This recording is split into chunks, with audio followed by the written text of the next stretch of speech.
알립니다. 본 방송에는 영화에 대한 결정적인 내용 누설이 포함되어 있습니다. 그리고 앞부분에는 두 남자의 잡다한 이야기가 있습니다. 영화에 대한 이야기만을 듣고 싶으신 분은 8분 2초부터 들으시면 되겠습니다. 영화 씹어먹기 제48회 시카리오 암살자의 도시를 시작하겠습니다.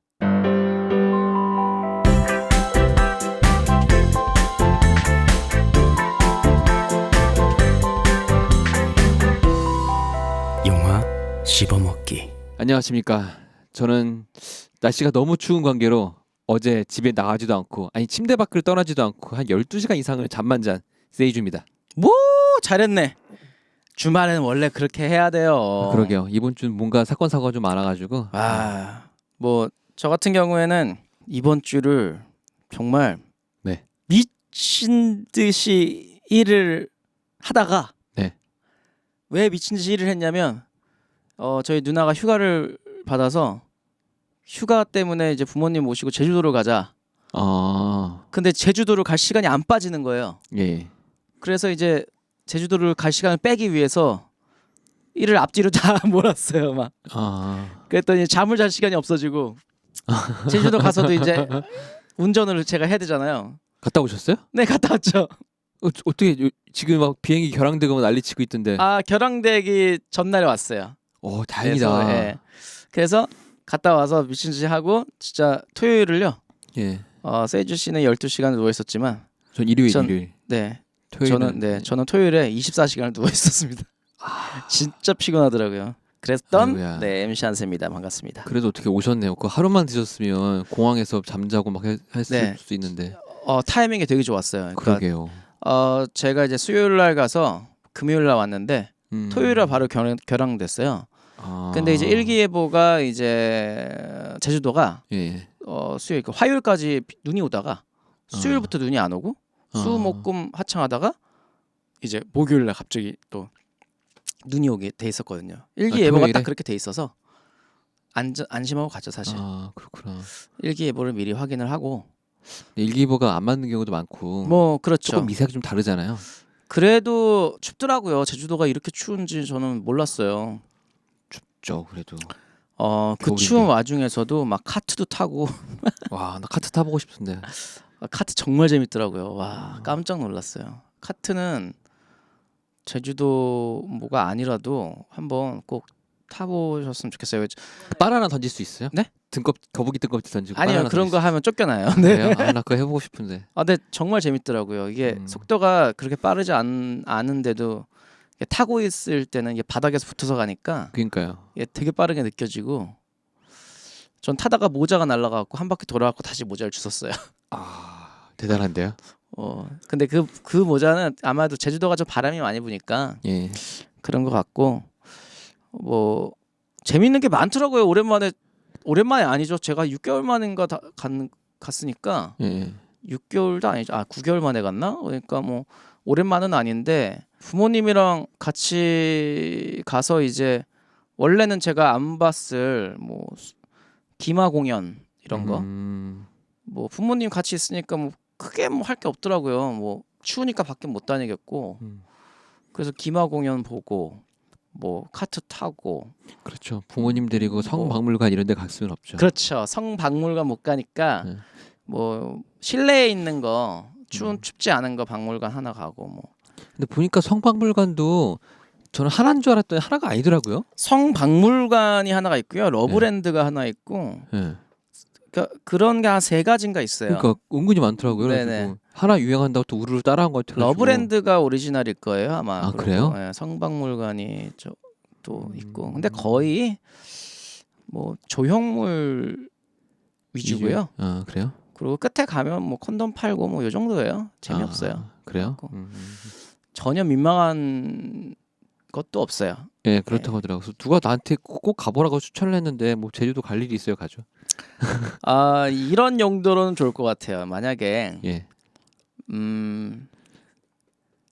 뭐 썸남이랑 제주도 갈 일은 절대 없겠지만 이미 비행기 딱 타는 순간 야 우린 사귀는 거야 이런 느낌이겠지만 그래도 아마도 이제 이렇게 풋풋한 관계라면 풋풋한 관계인데 이렇게 가서 막 요즘에 리조트 이렇게 빌리면요 예. 방 2개예요. 아 그래요? 그럼요. 아. 리조트 빌리면 방 2개거든요. 뭐 이렇게 예쁜 이렇게 커플 이렇게 잠자리 뭐 이렇게 원룸 이렇게 원룸이라고 해야 되나? 커플방, 펜션, 예. 커플 호텔 이런 거 구하지 않고 예. 그냥 가족 리조트 이런 거 구해도 싸거든요. 근데 아마 여자분이나 남자분이 서로 쑥스러우면 사귀긴 하지만 쑥스러우면 방 따로 하기로 하고 그런데 리조트 잡을 수도 있잖아요. 가족 리조트. 그렇죠. 예, 맞죠. 그럼 침대방은 나, 온돌방은 나 이러면서 들어갈 수도 있어요. 아 침대방 하나, 온돌방 하나 따로따로 이렇게 있는 거예요? 네네 그렇게 있는 거예요. 그럼 그럴 수도 있어. 그럴 때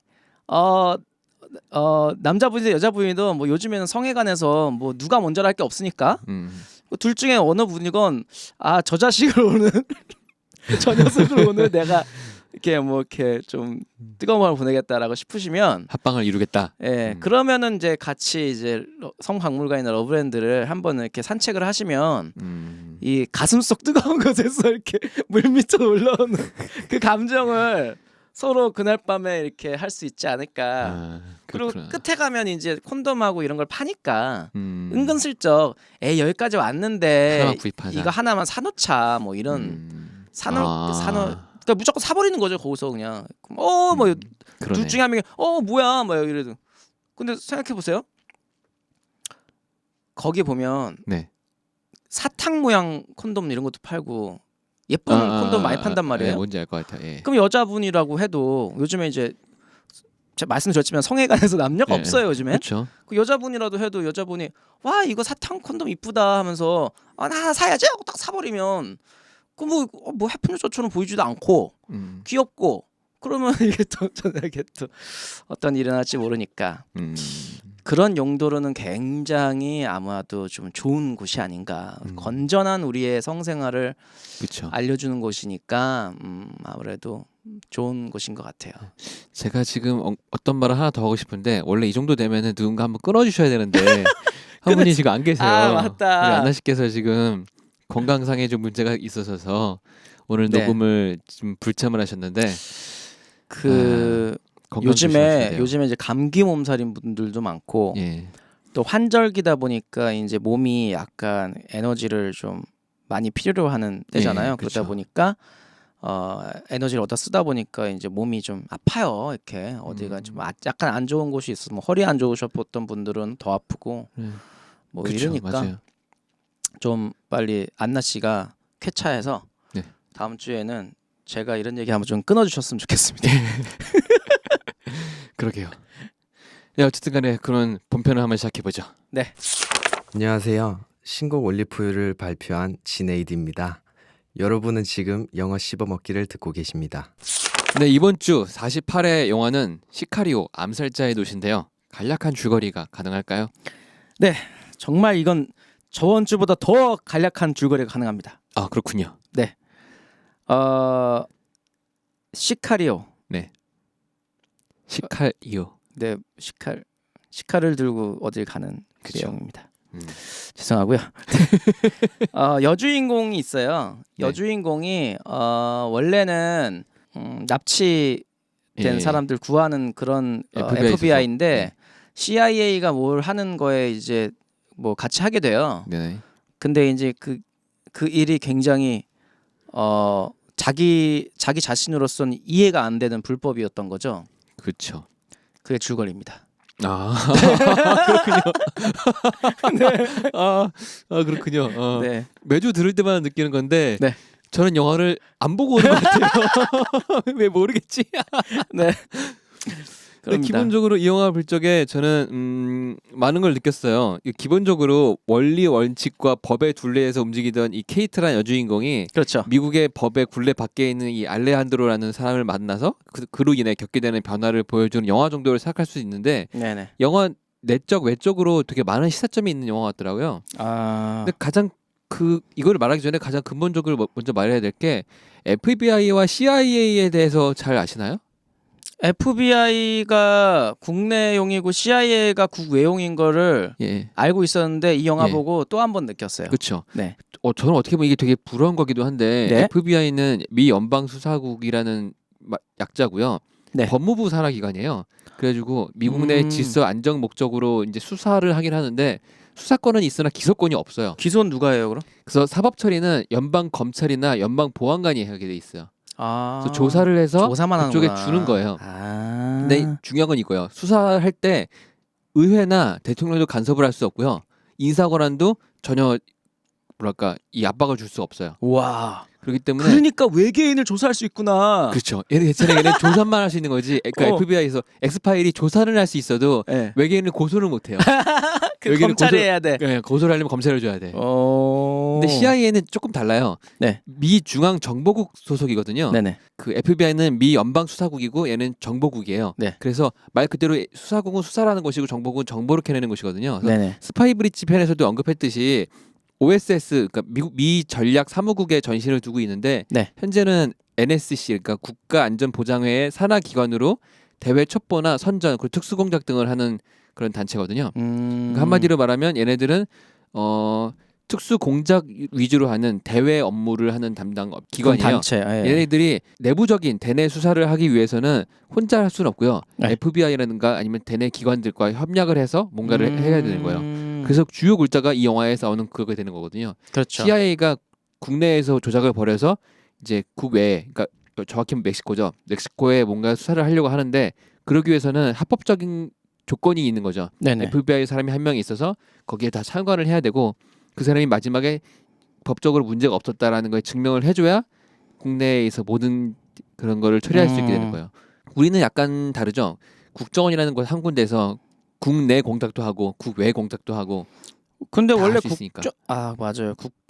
국정원은 진짜 있지도 않은 간첩 잡으려고 있는 간첩도 잡겠죠. 있는 간첩도 잡았을까요? 많죠. 우리나라의 간첩이 수가 꽤 많다고 하니까요. 왜 얘기를 안 했을까요? 근데 아니야 얘기했을지도 모르겠다. 근데 이거는 대외적으로 발표하기도 애매모호한 게 잡은 다음에 그 사람을 뭐 처단할 게 아니고 다시 역간첩으로 쓸 수 있잖아요. 맞다. 그러니까 말을 하면 안 되는 거죠 이거는. 뭐 분단 국가에 살고 있는 우리나라가 문제인 거죠 사실은. 그렇죠, 맞아요. 네네네. 근데 가장 부러운 건 또 이제 그런 그 인사 권한 같은 것들도 우리나라 정부 측에서 다 자기네들의 좀 좋아하는 사람들을 선별할 수 있다는 것들도 있으니까. 그러니까 만약에 우리나라에서 FBI가 우리나라가 또 FBI 같은 기관이 있다면 네. 대통령을 조사할 수도 있겠네요. 그렇죠. 원래 지금도 우리나라 법상으로도 조사가 가능해요. 근데 네. 안 하는 거죠. 압박이 심하게 되니까. 그렇죠. 네. 그래서 이거를 미국처럼 그 대내 수사용과 대외 공작용으로 나눠서 이렇게 진행을 하는 게 전 좋다고 생각하거든요. 네. 그리고 이제 여기처럼 이제 수사하는 것에서는 의회나 대통령도 간섭할 수 없게 진짜 완벽하게 독립될 수 있는 뭐 그런 거 권한을 주면 좋은데 이런 것들 보면서 되게 부러웠었어요. 이 영화를 보면서 마지막까지 물론 불법적인 일을 하긴 했지만 이 형식은 갖추려고 되게 노력을 하긴 했잖아요. 맞아요. 근데 우리는 그런 것들이 하죠. 없었으니까 보면서 많이 이렇게 부러운 게 좀 있더라고요. 그래서 영화 외적으로 시사점들은 이런 것들이 되게 많았었고요.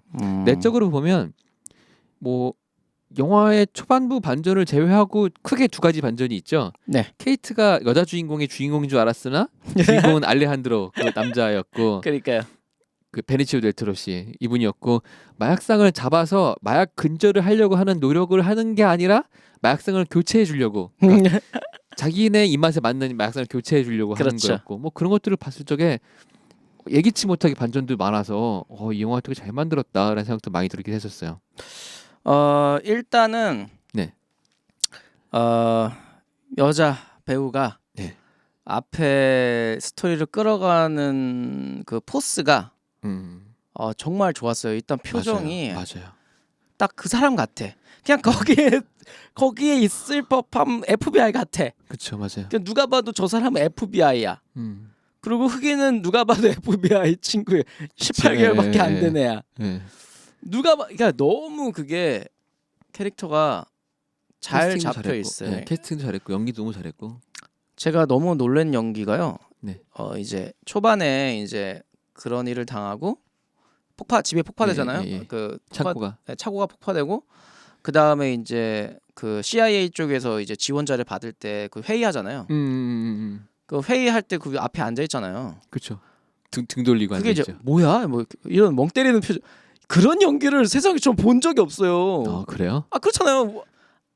그러니까 특출난 연기가 아니에요. 지금 그거는 예. 누가 봐도 그냥 저 뒤에서 뭔 얘기할까? 뭐야? 뭐 멍 때리는 그런 진짜 예. 연기 너무 신기했어요. 그 만약에 예. 제가 감독으로서 그 상황을 이제 설명을 하잖아요. 그렇죠. 저는 이런 걸 찍고 싶습니다. 예. 뒤에서 회의를 하면 그냥 두 분은 진짜 FBI답게 그냥 FBI답게기보다는 그냥 FBI이긴 한데 여기서 그냥 징계나 안 받았으면 좋겠다나 아니면 아니면 무슨 회의를 하고 있는 거지? 그냥 궁금한 역할이에요라고 했을 텐데 아니야 뭐 더 감독으로서 더 엄청난 요구를 하거나 앞에서 연기를 막 보여주거나 했을 수도 있죠. 근데 그렇죠. 예. 그 너무 신기한 거예요. 그 상황 자체가 예를 들어서 상관들이 안에서 회의하고 이제 부하 직원이 밖에서 대기하고 있는 영화들은 많이 있잖아요. 그렇죠, 많죠. 네, 맞아요. 근데 대부분 부하 직원들이 밖에 있을 때는 화가 나 있거나 뭐 슬퍼한다든가. 근데 뭐 그게 있어요. 원색적인 감정들이 있죠. 때리는 예. 감정은 태어나서 처음 본 것 같아요, 진짜. 예, 맞아요. 그렇긴 감독이 해요. 정말 맞아요. 연출을 잘한 것 같기도 하고. 전 되게 색다른 게 그거였어요. 그 벽이 네. 투명하잖아요. 네. 뒤돌아보면 사람들을 볼 수 있는 거니까. 그렇죠. 입으로 다 무슨 말하는지 다 보일 텐데 그것도. 그렇죠. 근데 뒤돌아 있으니까 못 보게. 그래서 예, 그 긴장감 이렇게 줄 수 있게. 그런 배치도 되게 전 좋았던 것 같아요. 네, 촬영 배치도 되게 배치 잘 돼 이런 있었어요. 것도. 그래서 맞아요. 초반에 이 케이트 역을 맡은 이분이 예. 잘 그런 표정 연기로 잘 이끌어갔어요. 그러니까 맞아요. 사람들이 같이 이 여자와 같이 동반되는 느낌. 뭘까 이런 거 있잖아요. 이 여자가 자꾸 그런 표정을 지으니까 뭘까 뭐 이런 표정을 같이 가고 있다가 딱 이 알레한드로가 딱 나타나는 순간 뭔가 이제 시작될 것 같다라는 어떤 걸 갖게 되는 거죠. 그러니까 어떤 숨 고르기, 그 관객이랑 숨을 같이 쉬어가는 그 템포가 너무 좋았던 그런 느낌이 들어요. 맞아요. 그게 너무 인상 깊어요. 맞아요. 그 뭐랄까 이런 표현이 좀 맞는지는 모르겠는데, 로켓이 발사되면서 뭔가 짐을 하나 끌고 가는 거예요. 네. 그래가지고 사람들이 그 짐의 입장에서 계속 끌려가면서 보다가 어느 순간에 다다르니까 탄두가 딱 발사되면서 이야기를 그쵸. 한 번에 확 끌어버리는 느낌. 네, 맞아요. 그런 느낌이 확 들긴 했었어요. 이 영화를 보고 또 하나 궁금한 게 하나 생겼어요. 어떤 거요? 검색도 뭐 이렇게 많이는 못 해보고 검색도 살짝 해보긴 했는데 네. 이 멕시코가 이제 주무대는 아니지만 그쵸. 무대 네. 중에 하나로 나오잖아요. 네. 주요 무대죠. 네. 이 멕시코의 그 어떤 지역 이름을 대면서 네 글자였는데 히읗으로 시작한 기억이 잘 안 나네요. 네. 어쨌든 그 지역이 나오는데 그 지역을 되게 무법천지처럼 이렇게 표현을 해놨어요. 예, 맞아요. 무법 도시. 무법 도시로 표현을 했고 그 순간 제가 그러면 저기는 멕시코 여행 갈 때 저기는 못 가나? 제가 아는 사람도 얼마 전에 신혼여행으로 멕시코 여행을 갔다 왔는데 그럼 그 지역은 못 가나? 검색을 해봤어요. 예. 그랬더니 이제 같이 여자친구가 같이 봤는데 여자친구가 에이 거긴 여행 금지 지역이겠지. 그래서 실제로 검색을 해봤더니 예. 여행 금지 지역은 아니에요. 거기를 안전하게 여행하는 법. 위험하긴 한가 봐요. 안전하게 여행하는 법 이런 게 나와 있고 하다 보니까 여행은 가능하더라고요. 그러다 보면 외국 사람들이 우리나라 차이나타운이라는 영화를 보면 인천의 차이나타운은 절대 가면 안 된다고 이렇게 하지 않을까. 안 그래 저희도 차이나타운 방송할 때 그 얘기 했었잖아요. 근데 그거랑은 좀 다른 게 이 네. 멕시코라는 지역이 얼마나 무서운 곳이냐면 네. 얼마 전에도 있었는데 멕시코 시장이 선출됐는데 그러니까 이쪽 카르텔 입장에서 볼 적에 자기를 지금 핍박하려고 했던 거예요. 네. 그러니까 마약과의 전쟁을 선포하겠다 이런 네. 말을 했더니 그 시장으로 되고 나서 그 다음 날인가 시체를 발견되고요. 와. 그리고 영화에서 나온 것처럼 이제 목 잘라가지고 다리 밑에 걸어놓기도 네네네. 하고요. 그리고 이제 뭐 시장 선거나 그런 거 나올 적에 특정 그런 인물들을 뽑게 하기 위해서 나머지 사람들을 다 죽여버려요. 와. 되게 무서운 곳이에요. 그래가지고 여기서는 특정 카르텔한테 이제 뭐랄까 밑보이면 뭐 정부 요직이 누구든 다 죽여버리는. 되게 왜 무서운 그런 데예요. 무법적인 나라? 그럼 여행 어떻게 가요 멕시코 여행? 멕시코는 안 가시는 게 좋아요. 그래서 아니에요. 근데 멕시코 여행이 관광지 중에 그 바닷가 쪽은 굉장히 유명 관광지들이 많아요. 아니 많죠. 근데 네. 있긴 한데 약간 위험한 거죠. 예를 들어서 뭐랄까 번화가라고 하더라도 약간 뒷골목 쪽만 가면 뭐 유럽도 대부분 다 그렇긴 한데 호텔 앞 대로변은 괜찮은데 호텔 뒷거리로 가면은 막 그렇죠. 살인 나고 막 그러잖아요. 소매치기가 일단 엄청 많잖아요. 그렇죠, 맞아요. 네. 대놓고 소매치기를 하니까. 근데 그냥 뺏어버리니까. 네, 멕시코는 대놓고 죽여버리거든요. 그건 안 되네요. 그래도 뺏기면은 집 서울이라도 대사관 찾아서 집이라도 오면 되지. 그렇죠. 죽으면은 못 오니까. 대놓고 죽여버리거든요. 죽으면 뭐 제가 항상 얘기하듯이 은하계로 바로 여행 가게 돼 있거든요. 인터스텔라 하게 돼 있고. 그 우주 갈 돈 없으면 멕시코 와서. 네, 그건 뭐 이렇게 가면 돼요. 네. 어쨌든 여기는 생명을 되게 막 진짜 경시하는 곳이라서 되게 무서운 곳이에요. 그래서 이제 그 지역은 아무래도 멕시코가 네네. 미국에서 이런 영화 만든다고 하면 자기네도 이런 영화 만드니까요, 뭐. 그리고 우리나라가 차이나타운을 만드는데요, 뭐. 그렇죠. 차이나타운 인천시에서 뭐 아직도 뭐라고 안 그랬나요? 나 궁금해 죽겠어. 인천시는 파산 직전이라서요. 모르겠네요.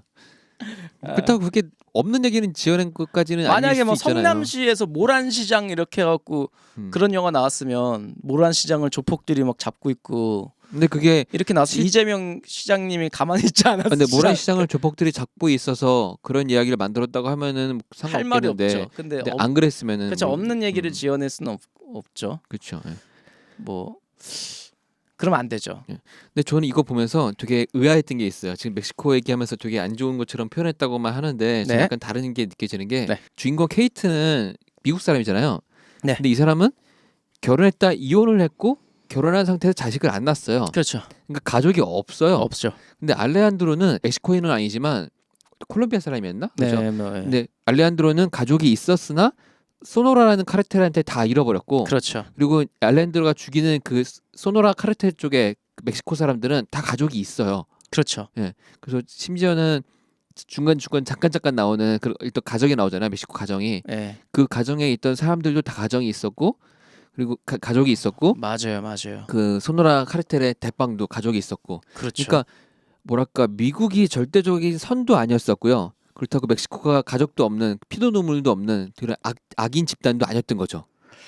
그게 전 참 의아했어요. 저는 왜 의아했냐면 멕시코에서 그 경찰 그 마약 운반책인 경찰에 네. 가족들이 계속 나오잖아요. 그렇죠. 그래서 무슨 의미지? 약간 뜬금없는 느낌이 있어요. 네, 너무 뜬금이 없어서 무슨 의미지? 그럼 그 사람이 뭔가 큰 역할을 하나 보다라고 생각을 한 거죠. 그렇죠. 근데 지금 세이주 씨 말한 딱 그 정도로만 사용한 거예요. 그러니까 이 사람들은 마약을 옮기는 경찰, 부패한 경찰이지만 가족이 있고 가족한테 따뜻한 저쪽 카르텔에서 지배하고 있었던 사람도 가족들과 식사를 하고 있었고 이 사람도 가족 그렇게 사랑하는 가족을 잃어서 폭수를 하고 있고 그러니까 결국은 가족을 딱 그런 용도로 쓰고 있는 거거든요. 되게 나쁜 사람들인데 결국 가족을 갖고 있는 사람들이다. 뭐 이런 느낌으로만 사용한 것 같고 근데 거꾸로 이제 미국에 있는 사람들이 가족이 없다라고 표현한 것 같진 않아요. 그냥 케이트 같은 경우에는 이혼했기 때문에 그러니까 잃을 게 없다. 잃을 게 없는 사람을 뽑기 위해서 일부러 그런 것 같아요. 근데 사실 잃을 게 없는 사람 뽑을 이유도 좀 없었던 것 같긴 하거든요. 스토리상으로는 사실요. 그냥 아무나 있으면 됐었던 거잖아요. 뭔가 사건에서 문제가 생겨서 케이트가 죽었을 경우에 네. 집요하게 이 사람을 파고들 수 있는 사람이 있냐 없냐를 따졌을 수도 있죠. 그럴 수도 있네요. 가족이 있으면 가족이 있으면 더 이제 뭔가 뭐랄까 항의 같은 걸 하거나 조사를 했을 수 있는데 딱히 그럴 사람이 없다는 건 큰 거죠. 저한테는 이제 반전이었던 것도 네. 이제 케이트가 주연인 줄 알았다. 진짜 주연인 줄 알았는데 뒤로 가면서 존재감이 확 사라지고 있는데 저 이제 그게 케이트가 이제 그 처음에 가족이 있나? 뭐 이혼했어요. 아이는 있나? 없어요라고 물어봤을 때 그럼 이 사람이 진짜 뭐 가족 없으니까 잃을 게 없는 사람이니까 그 이 사람은 정말 위험한 곳에 선두로 세우려고 하는구나 이렇게 생각했는데 그렇죠. 알고 보니까 그냥 FBI가 필요했던 거잖아. 그렇죠. 그냥 펜 하나가 필요했던 건데. 그러니까 되게 허무했어요 그것도 보면서. 그러니까 굉장히 그 줄거리에서 우리가 예상하지 못하게 흘러가도록 장치를 되게 위로를 잘했죠. 장치를 해놓은 여러 개의 장치를 해놓은 거예요. 이 경찰도 그렇고. 알레한드로가 주인공이 아닌 것처럼 보이기 위한 장치 중에 하나로 아까 우리가 말했듯이 뜬금없이 멕시코 가족이 나오잖아요. 그렇죠. 그래서 시선을 분산시킨 효과도 있었어요. 확실히 말하면. 맞아요. 예. 그렇기 때문에 나름 복선이라고 볼 수도 있는 거기도 하고요. 그 경찰이 같이 주연이라고 생각이 들었거든요. 그럴 저는. 수도 있고요. 그렇죠. 그리고 마지막에 그 가족이 남편과 아버지가 없음에도 불구하고 이렇게 태연하게 축구를 하고 하면서 이거는 멕시코에선 늘상 있는 일인 것처럼 그쵸. 그리고 중간에도 총소리가 나는데도 예. 불구하고 잠깐 멈췄다가 다시 또 축구를 하잖아요. 그런 걸 보면은 되게 멕시코는 이렇게 무서운 동네구나도 느낄 수 있는 그런 거기도 하죠. 멕시코를 약간 구제해주고 싶어요. 그런 마약에서는 구제해주고 싶은 나라들이 많긴 한데 대부분의 이런 나라들이 이 음성적으로 굴러다니는 이 돈이 엄청나거든요. 헬 멕시코 이렇게 써잖아요. 한국을 헬의 기준으로 삼는다고 봤을 때 멕시코는 헬의 수준을 넘어섰죠 거의. 거기 진짜 그렇죠. 살아있는 곳이 아닐 수도 있으니까. 그래도 사실 남미에서 한국 사람들이 많이 살고 있긴 하거든요. 많이 살죠. 네. 맞아요. 그래서 뭐 이 마약에 잘 자라는 도시다 보니까 또 지역이 뭐 그래서 또 더욱더 그런 게 아닌가 생각도 좀 들고요. 그렇죠. 이게 CIA의 행동이 진짜 올바르고 KT의 행동이 올바르다고 말할 수도 있지만 미국 입장에서 보면은 가장 저렴한 비용으로 이렇게 미국과 미국 주변국을 다스리는 방법으로 따져봤을 적에 CIA의 행동도 굳이 나쁘다고 저는 보게 되진 않아요. 네. 예를 들어서 영화상에 나오지만 전 세계 한 20% 사람들이 마약을 한다는 투로 말하잖아요. 네네. 20% 사람들을 마약을 끊게 할 방법이 없으면은 뭐 대안책이 없으면 어쩔 수 없다는 식으로 말하는데 마약 단속을 하겠다고 뭐 멕시코라는 나라와 1대1로 전면전을 펼칠 수도 없잖아요. 그렇죠. 갑자기 다른 뜬금없이 나라인데. 국가적인 문제도 없었는데 네네. 그렇죠. 그런 걸 따져보면은 자기에서 이제 컨트롤 가능한 통제가 가능한 특정 사람을 뭐 수상으로 세워서 그렇죠. 조정하는 것도 미국 입장에서는 그렇죠. 그러니까 다른 나라의 인도적인 입장이랑 그걸 다 떠나서 미국 입장에서는 되게 좋은 방법일 수 있거든요. 그게. 그러니까 예를 들어서 이런 거예요. 우리나라가 있고 북한에서 자꾸 마약 밀매가 들어오는 거예요. 한국으로. 그걸 이제 막으려고 그 안에서 이제 북한 사람 들어오는 사람들을 좀 쏴죽였더니 북한에서 왜 우리 주민을 죽이냐. 그래서 아니 니네들이 마약을 들여오다 보니까 우리가 그걸 막으려고 한 건데 했더니 아니다. 이건 너네들이 선전포고하는 거니까 전쟁이다. 이렇게 될 수 있는 거거든요. 그쵸, 그러니까 지금 미국과 멕시코의 관계도 이 마약 거기서 만들어서 막 자꾸 미국으로 보내는데 이걸 뭐 막는 대로 막는다고 열심히 막는데 이게 안 되는 거예요. 이게. 그렇죠. 그러면 유통은 막을 수 없다고 치면 그래도 자기네가 볼 수 있는 한도 내에서 유통이 될 경우에 그쵸, 이거를 그쵸. 제한할 수는 있잖아요. 그래서 그런 참신한 아주 내용을 음. 담고 있는데 이게 사실 이런 얘기를 어디서 감독님이 들었나? 그러게요. 아니면 뭐 미국이란 나라는 워낙에 어떤 정보가 뭐 정확한 정보든 아니면 이상한 정보든 많이 굴러다니고 그걸 쫓아다니는 사람들이 있잖아요. 그렇죠, 맞아요. 그러니까 이제 거기서 듣고 아이디어를 짜서 시나리오 썼을 수도 있겠네요. 네. 근데 이쪽에서는 되게 유명한 얘기라서 뭐 그런 것에 착안을 했을 수 있을 것 같긴 하고 실제로 있었을 수도 있었을 것 같아요. 제가 네. 보기에는 미국이 지금 그런지도 모르겠고, 근데 그걸 떠나서 또 영화 내적으로 봤을 적에 저는 이 영화의 촬영하고 음악이 되게 범상치 않다고 느꼈거든요. 네. 이게 왜 그러냐면 영화의 극을 보여주는 장면은 후반부의 동굴 습격 장면이라고 저는 생각을 해요. 네네네. 뭐 일반적으로 다른 영화에서 보면은 이렇게 어두운 화면에서 계속 카메라 흔들리고 막 사람들 뛰어가는 것처럼 이렇게 숨소리 들리고 이렇게 할 수도 있는데 네. 녹색하고 색이 반전된 야광 투시경으로 그죠, 보여준 장면도 있고 보여주죠. 드론으로 촬영된 듯한 이렇게 항공 촬영들이 있잖아요. 네네네. 이런 것들이 초반에 긴장감을 되게 막 유지시켜 주더라고요. 그러면서 영화 전반적으로 되게 잔인하거나 잔혹한 장면은 그렇게 많진 않은데 없어요. 그런 장면들을 잔혹하게 볼 수 있게 느껴지게 하는 장치로도 쓰는 것들도 많고요. 그리고 또 가장 중요한 건 이거예요. 카메라보다 이런 장면들은 음악에서 저는 따왔다고 생각해요. 음악과 소리들이. 왜 그러냐면 초반에 습격하는 장면 있잖아요. 그 인질극을 벌리는 곳에서 인질을 네네네. 구하려고 갔는데 인질이 없었던 그곳에서 시체가 발견되고 막 하는 장면에 그 깔리는 음악이 있어요. 처음에 그 습격할 때는 되게 낮은 빛 드럼 소리 같은 거 둥둥둥둥 네. 이렇게 들려요. 그러다가 시체가 발견되면 약간 뿌앙하는 이상한 소리의 음악이 나오더라고요.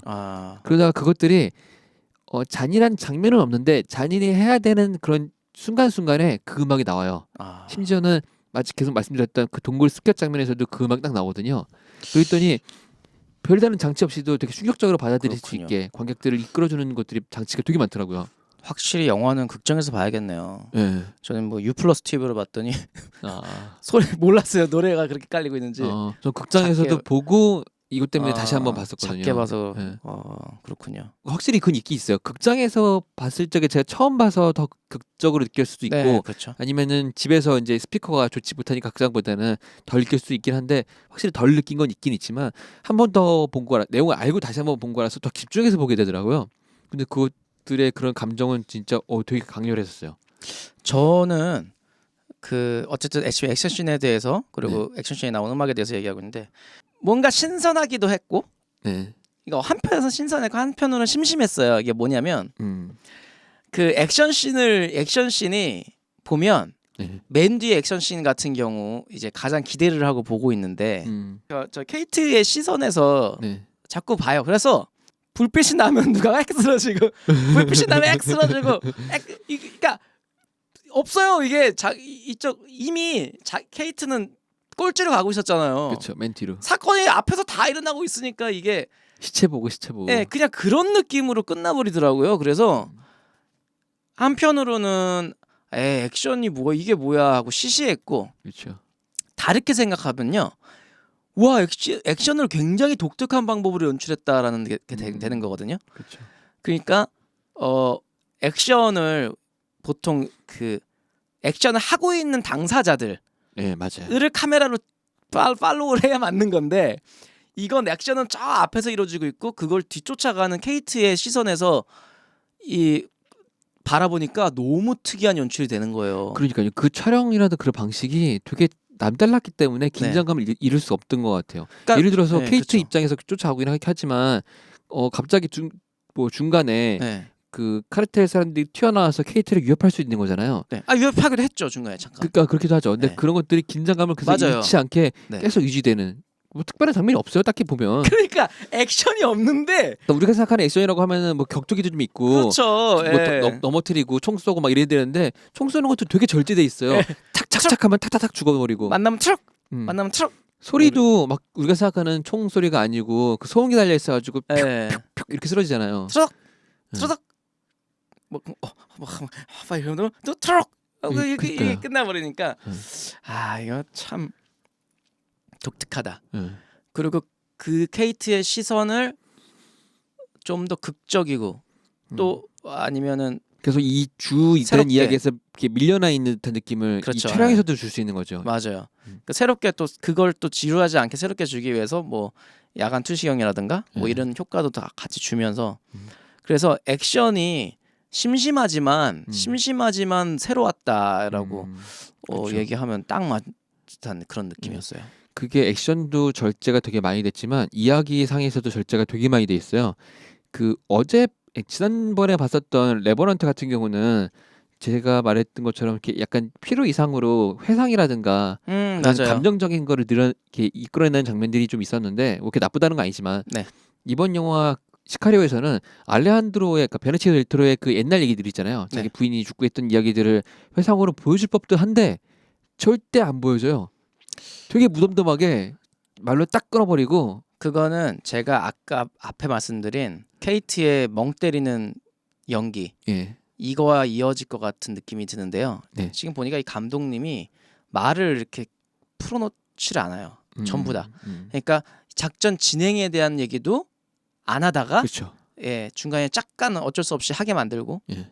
그리고 이 너무 절제돼 있어요. 알레한드로의 본의 역할에 대한 이야기도 끝에 가서 그것도 한두 마디 턱 던지는 걸로 하게 만들고 그렇죠. 뭐 케이트가 어떤 사람인지에 대한 것도 안 나와요. 사실은. 맞아요.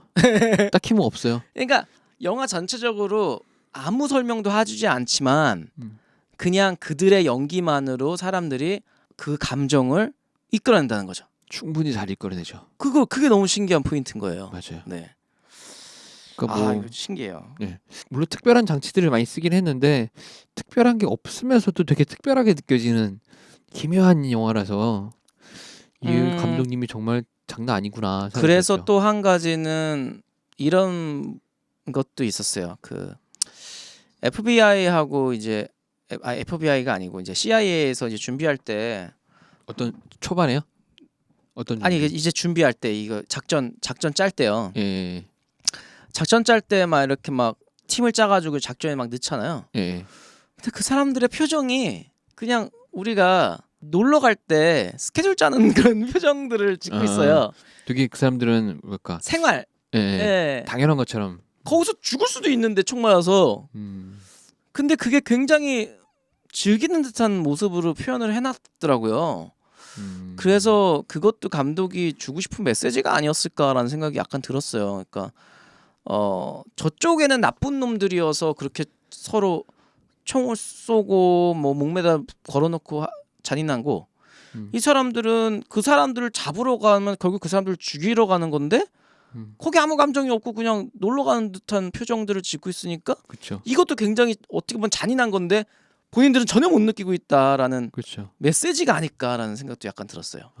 지금 저는 그걸 못 느끼게 많이 크게 느끼지 못했는데 막 듣고 보니까 그렇게 네. 하네요, 진짜. 되게 막 뭐 그쪽이나 이쪽이나 나쁜 네. 잔인한 건 똑같아요, 네. 보니까. 막 진짜. 놀러 가자 뭐 가자 뭐 이래요. 막 뭐 샤샤하고 막 좋아가지고 막 맞아요. 그 부분이 되게 신기하더라고요. 그러네.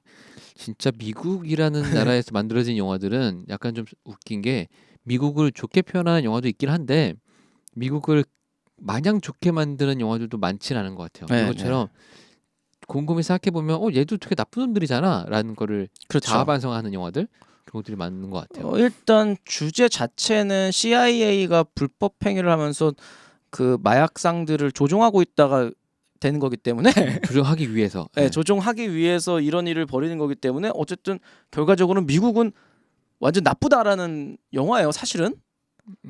그게 뭐랄까 필요악 같은 느낌의 존재를 주제예요, 미국으로 주제가 표현하죠. 약간 어쩔 수 없이만 뭐 나쁘다, 미국은 나쁘게 해도 상관없다, 뭐 이런 상관없지 않지 않다, 뭐 어쨌든 이게 복잡한 내용인데 그래서 보면 이 감독이 내용에서도 알 수 있지만 미국이라고 해서 다 정의가 아니고.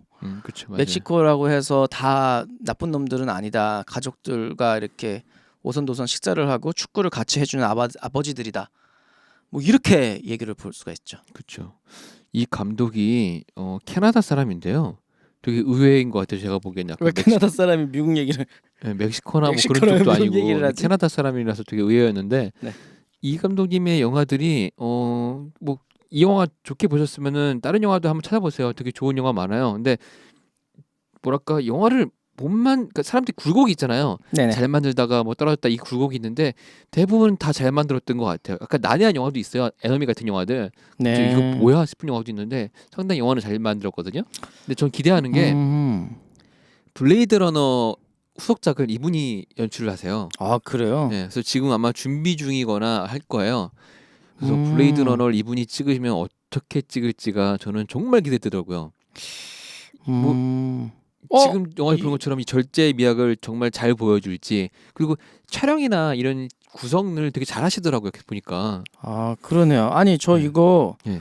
이분이 연출했던 프리즈너스 굉장히 인상 깊게 봤어요. 그것도 그을린 사람도 그렇고 좋은 영화 많죠. 대부분 영화를 한 번쯤 미끄러질 때가 있는데 그런 게 아직까지 없었어요. 그래서 아마 블레이드 러너가 미끄러지지 않는 이상은 만약에 블레이드 러너 같은 경우는 기본적으로 조건이 되게 좋은 상태가 됐어요. 그래서 왜냐하면 시카리오로 사람들의 입에 많이 오르게 내리게 됐었고 미국에서도 그렇고 그다음에 블레이드 러너는 미국에서 되게 상징적인 영화잖아요. SF의 상징적인 영화. 그렇죠.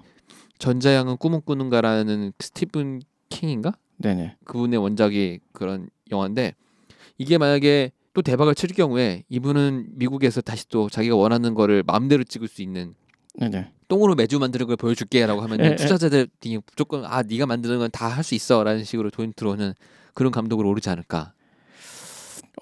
아니 이 프리즈너스 만든 감독님이구나. 아니 이것도 되게 반전이 있고 저기 스릴러 장르거든요. 이러면 약간 느낌이 이렇게 오네요. 이 연출 느낌이 어떤 느낌인지. 에너미가 굉장히 난해한 작품인가요? 이건 캐나다 본국에서 찍은 것 같은데. 이 영화는 돈은 미국에서 투자했으니까 미국 네. 영화에 맞긴 한데요. 네. 포스터가 딱 보면은 이제 제이크 질레난이 밑에를 한 45도 아래를 보고 있고 네. 머리 위에로 이렇게 도심과 도시가 그러니까 있죠. 거미 같은 게 있어요. 거미가 있네. 그래서 이게 뭔가 되게 의문스러울 텐데 영화를 보고 포스터를 딱 보면 네. 한 방에 느낌이 확 와요. 아 이거다 이렇게. 아 이거구나 느낌이. 이것도 꼭 보고 싶네요. 이거 되게 전 좋게 봤어요. 네. 이거 나중에 그을린 사랑 이것도 굉장히 유명한 영화인가 봐요. 예, 예. 나중에 에너미는 진짜 한번 사람들하고 다시 이야기를 해보고 싶은데 전 이거를 말한다기보다 더 말을 듣고 싶은 그런 영화예요. 도대체 이 사람들은 이걸 어떻게 표현하고 있을까 되게 궁금해지는. 네. 되게 좋게 봤었거든 이 영화를. 나중에 시간 되면 한번 보시고 우리 개인적으로 방송 외적으로도 한번 토론을 하면 좋을 것 같아요. 네, 그럽시다. 네. 안나 씨가 안 계신 관계로 되게 남자들만 얘기하니까 되게 처지기도 하고 뭐랄까 재미가 없었을까봐 걱정되기도 하는데. 그러니까 빨리 끊읍시다. 그러니까 빨리 끝내야 될 것 같아요. 그래서 이 영화를 보고 맛있었던 부분, 맛없던 부분을 다시 한번 말씀해 주시고요. 그래서 이 영화를 추천할지 안 할지 한 줄평 별점을 짤막하게 부탁드립니다. 맛있었던 부분은요. 네.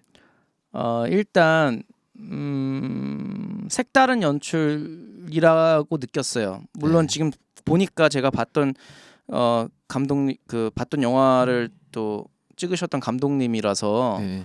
이걸 색다른 연출이라고 보기는 볼 수가 없었 수도 있었겠다라는 생각이 잠깐 들었지만 흔한 연출 방식은 아니죠. 예, 근데 어쨌든 색달랐어요. 이 그쵸. 연출 방식은 정말 색달랐고 그래서 신선한 느낌이 들었던 게 가장 맛있었던 부분이고 네네. 그리고 뭐 아까 말씀드렸지만 여자 배우의 그 표정 연기가 너무 매력적인 거예요. 그래서 그것도 너무 맛있었던 부분이고 이분이 거기 나오셨잖아요. 네. 그 뭐지? 톰 크루즈랑 같이 죽어서 계속 반복되는 거기 나온 여자 주인공. 이렇게 로봇 네, 로봇 슈트 입고 입고 기억 안 나요.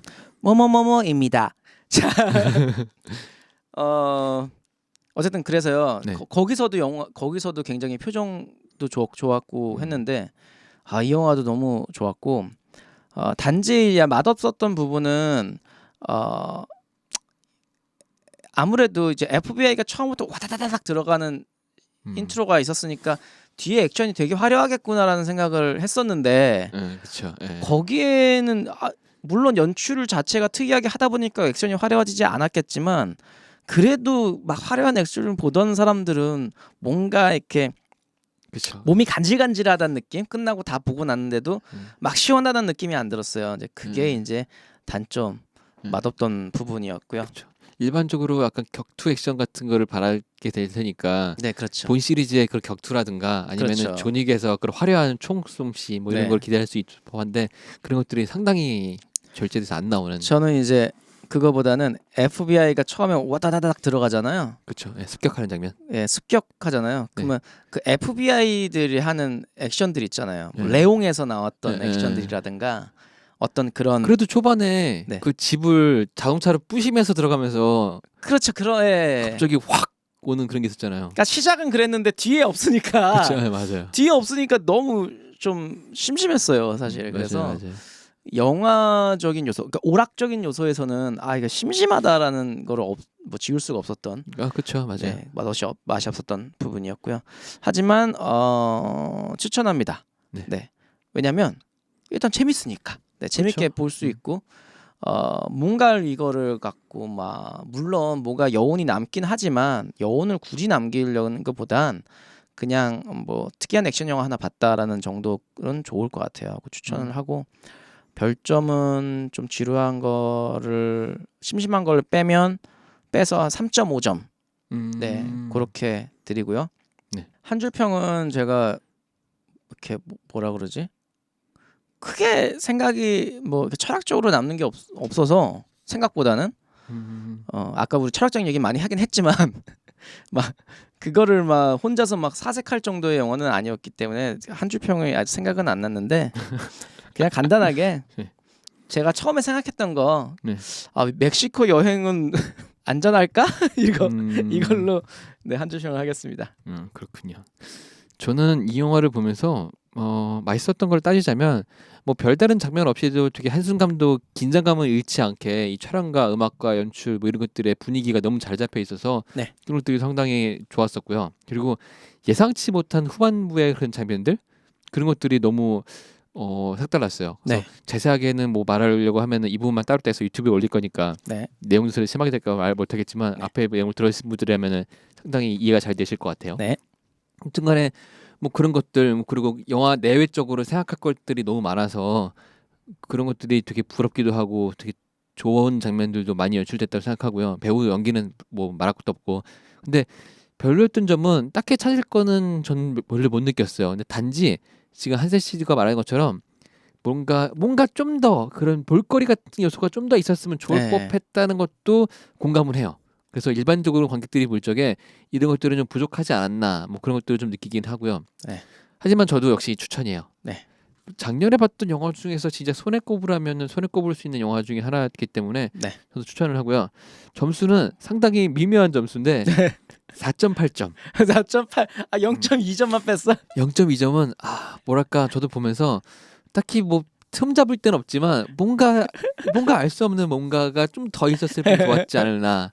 그게 액션을 떠나서 아니요, 그러니까 많이 저는 제 생각에 시나리오나 대사는 좋아. 전반적으로 되게 완벽했던 것 같긴 한데 거기서 이제 벽 뚫는 차가 뒤에서 한 2번만 더 나와도 야 그게 심심한 것 같아요. 그런가? 내용은 다 좋았어요 보면. 그래서 뭔가 좀 부족한 것 느낌이 들어서 네. 그랬었고 0.2점. 0.2점 뭔가 좀 부족한. 아마 그 예전에 그런 것처럼 완벽한 영화는 없다라는 그런 느낌이지 않을까라는 생각이 들긴 했어요. 그래서 한 줄 평은 그때 예전에 봤을 때는 이걸 방송을 할 게 아니었으니까 그냥 아무 네. 생각 없이 봤다가 다시 보면서 너무 느꼈는데 이거는 정말 절제의 미학이 아닐까. 절제의 미학. 네. 그러네요. 그래서 이분이 만드는 이 블레이드 러너가 저는 정말 기대되고 있습니다. 그러네요. 네. 제가 최근에 그 인터스텔라를 다시 한번 봤어요.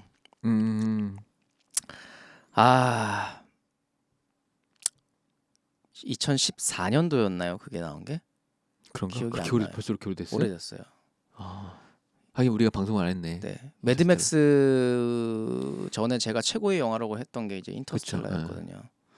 근데 인터스텔라가 진짜 또 보지 못한 많은 내용들을 또 담고 있더라고요. 그러니까 인터스텔라를 DVD를 사서 코멘터리를 한번 봐보세요. 네네네. 코멘터리 보면 정말 충격적인 거 많아요. 그래서 그러니까 제가 이런 생각이 들더라고요. 적어도 1년 동안 본 영화 중에 네. 탑 10에 있는 영화들은 예. 2번 보고 3번 보고 4번 봐야 감독이 하고 싶은 얘기를 비로소 알 수도 있겠다라는 생각이 좀 들었어요. 영화는 많이 보면 좋은 영화는 많이 보면 많이 볼수록 되게 고집을 거리가 많아요. 네네. 인터스텔라 얘기 잠깐 해드리면 네. 하나만 얘기 말씀드리면 그 감독이 CG 쓰는 걸 되게 싫어하잖아요. 네. 근데 저는 이거 CG라고 이거는 100% CG겠지 생각했던 게 하나가 있었어요. 네. 한세 씨가 좋아하는 그 5차원 세계에서 벽장에서 책 미는 장면 있죠. 네. 그 블랙홀에 있던 그 장면. 네. 그게 실제예요. CG가 아니에요. 책을 크게 만들었어요? 그러니까 그 세트가 있어요. 세트를 다 만들어 놓고 그러니까 약간 빛이 번진 것처럼 책들이 쫙 있잖아요. 네. 그걸 다 만들어 놓고 공중에 매달려서 이렇게 있었어. 대박. 미친 것 같아. 그래서 감동이다 진짜. 한번 DVD 사서 코멘터리 한번 보시는 거를 추천합니다. 가족이란 무엇일까요? 이번 영화 속 인물들은 가족이 없는 사람도 있고 자신의 목숨보다 가족이 소중한 사람도 있으며 가족이 죽어서 복수를 하려고 하는 등 가족에 대해 다양하게 말을 하고 있습니다. 다음 주 영화 속 주인공도 가족에 대해서 말하려고 합니다. 10년 전 사라진 딸을 찾는 아버지와 그 아버지의 이야기를 들어보겠습니다. 다음 주 영화 이호재 감독 이성민 주연의 로봇 소리입니다.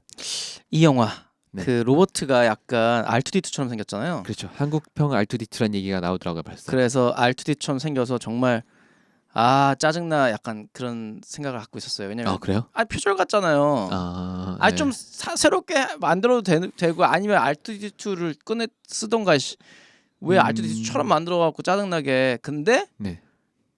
지금 개봉을 안 했지만 네, 수요일 개봉입니다. 개봉은 이 안 방송이 했지만, 나가는 날 개봉입니다. 네, 개봉은 안 했지만 그래도 여러분들의 그 시사회 평이나 뭐 이런 거 있었는지 모르겠지만 어쨌든 네, 했어요. 평들이 굉장히 좋은 것 같습니다. 음. 일단은 그래서 기대하고 보려고 합니다. 물론 실망. 많은 기대는 실망을 불러올 수 있습니다. 네. 영화 씹어먹기 49회는 로봇 소리로 찾아뵙겠습니다. 다음 주에 봬요. 다음 주에는 안나 씨도 꼭 데려오겠습니다. 안나 로봇 소리 꼭 봐야 돼. 다음 주에 봬요. 본 방송의 발언은 새 남녀의 개인적인 의견일 뿐, 이 영화에 대한 보편 절대적인 평가가 아님을 밝힙니다. 영화 씹어먹기 위원회는 영화는 시대에 따라 상황에 따라 개인의 차이에 따라 모두 느끼는 바가 다름을 인정하며 그 차이를 존중합니다.